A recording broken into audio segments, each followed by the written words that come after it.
your place for quick summaries of movies with jaw-dropping twists. Let's dive in. Will bring you.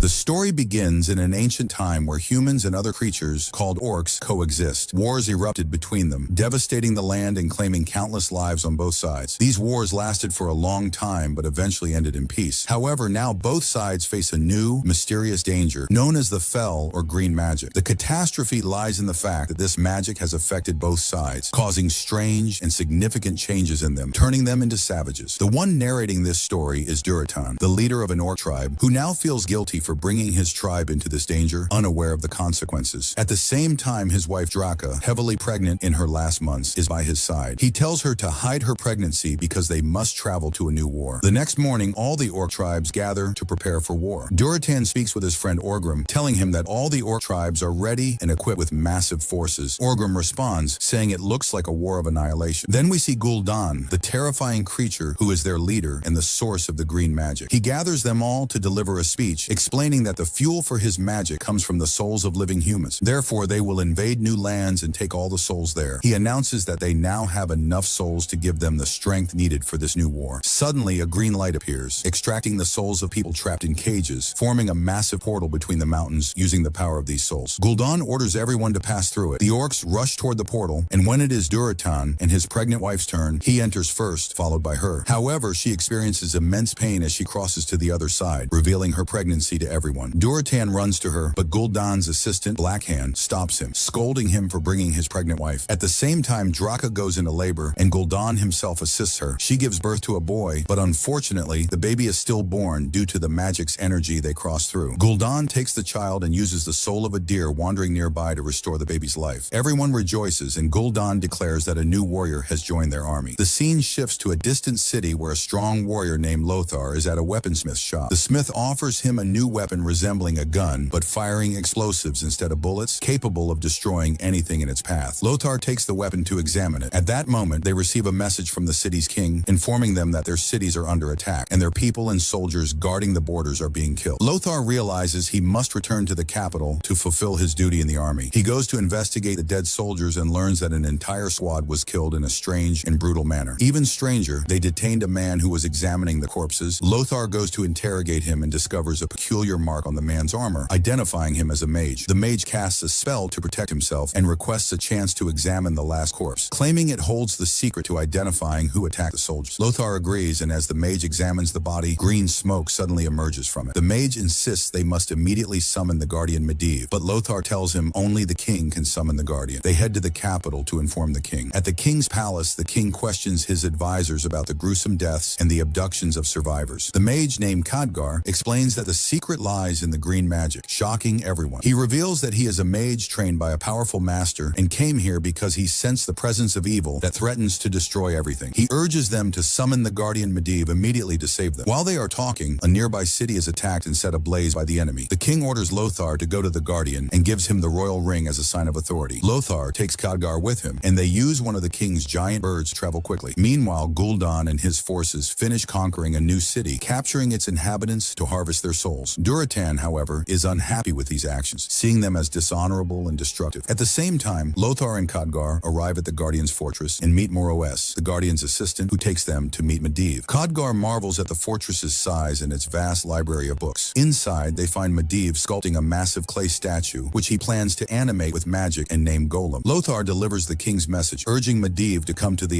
palace. Medivh, however, questions Khadgar about his presence and discovers he has been secretly studying a forbidden book. As Khadgar examines a particular book, a dark smoke emerges and the Guardian confronts him. Khadgar explains that the green magic is a powerful and dangerous force that feeds on human lives and souls, granting immense power but harming anyone who comes near it. Realizing the threat, Medivh decides to accompany them to the king to prepare for the impending war. He creates a magical circle that transports the three of them to the royal palace of Lothar. When they arrive at the palace, Lothar welcomes Medivh and takes them to the war meeting room. They begin to discuss the information they have gathered about the enemy, which consists of massive giant creatures. However, they do not know their strength or their connection to the green magic. They express their desire to capture one of them to understand their true nature. Medivh responds by saying he will devise a plan to capture a few of them. Indeed, he sets off with Lothar, Khadgar, and a group of soldiers to the city that the enemy recently attacked. When they arrive, they find the place eerily quiet, with nothing but human corpses scattered everywhere. They stop by a tree marked with traces of green magic. Suddenly, an axe flies towards one of the soldiers, killing him instantly. They realize they are under attack, and the soldiers prepare to defend themselves. Out of nowhere, a group of orcs descends upon them, brutally killing the soldiers one by one. During this time, Khadgar stands beside Medivh. When one of the orcs tries to approach them, Khadgar casts a spell to create a large barrier to protect them from the enemies. Simultaneously inside the barrier, Medivh casts a larger spell to eliminate all the green magic in the area. Meanwhile, the soldiers outside the barrier continue fighting the orcs, with Lothar fiercely battling them. Lothar's son, who is among the soldiers, is nearly killed by an orc, but Lothar saves him at the last moment. Durotan is also present in the battle and is astonished by what is happening. Suddenly, Medivh's spell activates, eliminating all the orcs infused with green magic, leaving only Durotan and one other orc alive. Durotan mounts his horse and flees quickly. Curiously, after successfully casting his spell, Medivh strikes the ground with his staff and leaves the area quickly to return to his fortress. Lothar takes a few soldiers with him to pursue Medivh. During the chase, they manage to capture one of the orcs after knocking him unconscious. Meanwhile, another orc approaches Khadgar, who is standing alone. However, Khadgar casts a spell to bind the orc to a tree until Lothar arrives. Thus, they capture two of the giants and return with them to the palace to study them. On the way back, Lothar attempts to communicate with the larger orc, asking him who they are and why they are attacking their lands. However, the orc does not understand his language. One of the female orcs, who can speak their language, responds and translates. She reveals that they came through a magical portal created by Gul'dan and that she learned their language from human captives, whom the orcs used to feed on their souls. The king asks her if the captives are still alive, to which she replies affirmatively. The king then demands that she show them the location of the portal so they can rescue the captives. When she refuses, she is imprisoned. Meanwhile, Durotan and his companion return to Gul'dan, who mocks them for their weakness and for losing to humans despite their strength. Durotan informs Gul'dan that the victor of the battle was someone using green magic similar to his own. Gul'dan is surprised, stating that no one else uses that magic but him. Back in the dungeon, the female orc, Garona, is approached by the king's wife, who is also Lothar's sister. She offers Garona clothes, food, and drink, trying to win her over. Garona, moved by her kindness, agrees to reveal the location of the portal. Elsewhere, Durotan confides in his companion, Orgrim, expressing his disapproval of Gul'dan's destructive actions. He suggests allying with the humans and their mages to take down Gul'dan and restore the orc people's honor. Garona and Lothar prepare for their journey to the mysterious portal, accompanied by Khadgar and a group of soldiers. During their journey, Garona reveals that her name means the cursed in her language and shares her tragic past, including how her mother was killed because of her birth. The next morning, they arrive at the portal's location and assess the number of orcs and the captives' positions. Garona explains that Gul'dan is waiting for a larger portal to be completed to bring more orcs into the city. If the portal opens, everyone will be in grave danger. Lothar decides they must return to the palace to inform the king and prepare. During this time, Garona is alone with Khadgar when Durotan appears, restrains Khadgar, and delivers a message to Garona. He asks her to arrange a meeting between him and the king at the Black Rock to discuss an alliance against Gul'dan. Garona agrees to deliver his message to the king. Meanwhile, Medivh arrives at his fortress, visibly weakened by the effects of the green magic. His assistant advises him not to return to the battlefield, but Medivh insists that the kingdom needs his power now more than ever. At the same time, representatives from various cities in the kingdom gather for a meeting with the king to discuss solutions to the orc threat. Lothar arrives and shares the new information he has learned about the orcs, emphasizing that now is the time. It is the time when all forces must unite, and suddenly a message arrives for Lothar. He learns from it that his son was injured in the recent war. He rushes to his son to check on him and finds him well and unharmed. He asks his son to take care of himself because he has no one else in the world. The son agrees. After that, they all gather with Garona, who conveys a message from Durotan. However, Lothar is certain it is a trap set by Durotan to lure the rest of his people and kill the king. But Garona tells them that Durotan was the tribe's leader and had always been honorable and kind. Eventually, the king agrees to meet him to understand his exact intentions and asks Garona to accompany them, giving her a royal weapon. At the same time, Khadgar enters a room and finds the guard inside. He sees all the drawings Khadgar made about the green magic. When Khadgar tries to show him his findings, the sorcerer gets angry, burns all the drawings, and tells him to stay away from the green magic and focus solely on protecting the king. Fortunately, Khadgar had hidden another drawing and quickly goes to Lothar to tell him what happened with the guard or sorcerer, showing him the hidden drawing. He explains that one of the orcs is inside the city and is the one who summoned them, and they need to find out who that person is. They begin suspecting Medivh due to his recent strange and frightening behavior. They then head to meet Durotan and his tribe, while Medivh stays atop the mountain to protect them. He tells them him that the deadly magic used by Gul'dan is destroying everything, including their world. Therefore, they need to eliminate him. The king agrees to bring his men and attack their camps, instructing the soldiers to distract Gul'dan's guards so that Durotan and his men can enter and kill him. The king agrees, but it becomes evident that the treaty won't last because Gul'dan's men suddenly appear and attack them. The king, Lothar, and their companions realize it was an ambush and flee. However, Durotan tries to prove his honesty by fighting Gul'dan's men. Meanwhile, the soldiers battle the monsters attacking them, and Medivh begins creating a magical barrier to protect them. Unfortunately, when he casts it on the orc monsters, Lothar's son, Callan, ends up inside the barrier. Lothar tries to enter to save his son, but fails. He calls out to Medivh, but Medivh is not in his right mind. When Blackhand, Gul'dan's assistant, sees Callan and learns he is Lothar's son, he grabs him by the neck and kills him with his claw in front of his father. Lothar feels he has lost everything in his life. At the same time, Khadgar and Garona search for Medivh and find him atop the mountain. They take him back to his stronghold. The shocking revelation occurs when Khadgar looks into Medivh's eyes and sees them glowing green, realizing he has been corrupted by the green magic. He leaves to find a solution at the Mages' Council, knowing who brought the orcs to their world. Meanwhile, Durotan returns to his tribe to protect them after they accused him and his men of treason. Blackhand confronts him, calling him a traitor and demanding he surrender to protect his tribe. Durotan bids farewell to his wife, asking her to name their son Goel, and leaves with Blackhand. When Medivh regains consciousness, he finds Garona beside him. She tells him what happened to Lothar's son, making him suspicious of her. He tells her to stay by Lothar's side and creates a portal for her to reach him. However, Medivh begins to weaken again. Meanwhile, Gul'dan tries to turn all the orc tribes against each other to sow hatred among them. He asks Orgrim, Durotan's friend, to become the tribe's leader instead of the traitor Durotan. Orgrim attacks Durotan's tribe to take control, but gives Draka, Durotan's wife, a chance to escape with their son. She flees, but feels betrayed by her friend and leader. Khadgar reaches the Mages' Council and tells them what happened to Medivh. Suddenly, a portal opens, and Khadgar sees the same black smoke he saw earlier in the library. An old woman appears, telling him that Medivh is fully corrupted by the green magic and will destroy the world unless stopped. She warns that he will become a powerful demon. Khadgar admits he can't stop him alone, and she advises him to collaborate with his allies. Strangely, her eyes also glow green, indicating the magic has corrupted her too. Back with Medivh, he collapses, and his assistant places him in the energy pool to revive him. However, the pool turns green. Medivh apologizes to his assistant, confessing that the green magic corrupted him, led him to summon the orcs, and caused harm to many people, becoming a curse to everyone. His eyes turn black, and he takes on a terrifying appearance, absorbing his assistant's soul to sustain himself. The king prepares his soldiers for an attack on the orc city, but Lothar strongly opposes the plan. Suddenly, Medivh appears, seemingly rejuvenated, and provokes Lothar with words about his deceased son, leading to a fight between them. Medivh convinces the king to imprison Lothar, claiming they can protect the kingdom without him. Garona bids farewell to Lothar before joining the battle, promising not to trust Medivh and to protect the king. Meanwhile, Orgrim feels guilty and releases Durotan from captivity. After ensuring his wife's safety, Durotan prepares to confront Gul'dan. Elsewhere, the king prepares his soldiers for battle, leaving his wife and son behind, sensing he might not return. Khadgar returns to free Lothar, using magic to turn the guard into a sheep and creating a portal to Medivh's location. He informs Lothar that Medivh must be stopped immediately. Meanwhile, Draka flees with her son, but is pursued by Gul'dan's men. She places her son in the water to save him and confronts her pursuers. Although she fights valiantly, she is fatally wounded. Durotan gathers his men and friend to face Gul'dan, and he calls out to him and says, "Come fight me." So Gul'dan agrees, and a battle begins between them. They are not supposed to use magic, but in reality, Durotan manages to strike him blow after blow. However, Gul'dan retaliates with great force and hits him hard. Meanwhile, Gul'dan and Lothar arrive at Medivh's castle and find that his assistant is dead. Suddenly, Medivh appears, but he looks terrifying. He restrains Lothar and also strikes Khadgar. Medivh begins chanting a spell to open the portal for the orcs, and Khadgar tells Lothar they must stop Medivh immediately. At the same time, Gul'dan is forced to end his battle with Durotan, so he drains Durotan's soul and throws him aside. Everyone calls Gul'dan a cheater in the fight, but no one can stop him. When Durotan dies, they all declare themselves against Gul'dan. Gul'dan revives the spirits he had captured to intimidate the rest. Blackhand, the great beast, prepares for the arrival of King Lane's army, which has finally reached the battlefield. Meanwhile, Medivh continues his spell, and Khadgar and Lothar try to stop him. Medivh moves his massive statue to keep them away and continues his incantation. The army strikes fiercely against the orc monsters. Garona fights with all her strength to save the king. At the same time, Gul'dan absorbs more souls and summons a larger army of orcs. Back at the castle, Khadgar devises a new plan to defeat Medivh. He asks Lothar to distract Medivh while he prepares a powerful spell. Lothar successfully distracts Medivh, who tries to kill him. It becomes apparent that Medivh is resisting the evil within him, but ultimately fails, transforming into a terrifyingly massive creature. Khadgar's spell succeeds, causing the massive statue to fall on Medivh, killing him. Unfortunately, Khadgar also falls into the lake and is affected by the green magic. In the last moment, he manages to create a protective circle around the ruins to shield them. He completes his spell on Medivh's head to remove the green magic. With an incredible burst of energy, the entire castle is engulfed, and the green magic is eradicated from both Garona and Medivh. The orc portal disappears. In a final act, Medivh chants a spell with his last breath to open a rescue portal for King Lane and his army. Lothar rushes to save his king in the battle. Meanwhile, Garona hurries to free the prisoners so they can escape through the portal. Sadly, the mage dies and the portal closes. The orc army reappears, now including Blackhand, who has become much stronger and more monstrous. He begins throwing soldiers left and right like chess pieces. The king realizes it's the end, with no chance of survival. He tells Garona to take the honor of killing him at the right moment to stop the war between humans and orcs by taking leadership after his death. Garona struggles with this decision and is unable to do what he asks. However, when she sees him fighting Blackhand and on the verge of death, she draws her sword and kills the king. She is then lifted up and celebrated by the orcs. At the same moment, Lothar arrives on the royal griffin and starts killing the orc monsters. He is shocked to learn what happened and realizes he arrived too late. He immediately declares Garona a traitor and takes the king's body to return it to the kingdom. However, he is stopped. Lothar doesn't forget his old grudge against the one who killed his son. He faces him with great strength and manages to defeat him completely, finishing him off. He brings him to the ground saying, "I avenged my son." Gul'dan becomes furious and orders Lothar to be killed, but surprisingly, no one obeys his commands. Instead, they all salute Lothar for winning the battle. Garona stops Gul'dan and tells him he must abide by the rules and treaty between humans. Lothar returns to the kingdom with the king's body, still in disbelief about what Garona did. He tells Khadgar about Garona's betrayal, but Khadgar insists she must have done it for a reason, as Garona is not a traitor. In the kingdom, the king is buried, and Lothar takes over leadership until the king's son grows up. Their struggle against evil continues, and they remember their kind King Lane. The final surprise is when someone finds Draca's son in the water. They take him and raise him to become the new leader of the orcs, and that's the end. If you like the video, subscribe to the channel and activate the notification button so you never miss an update.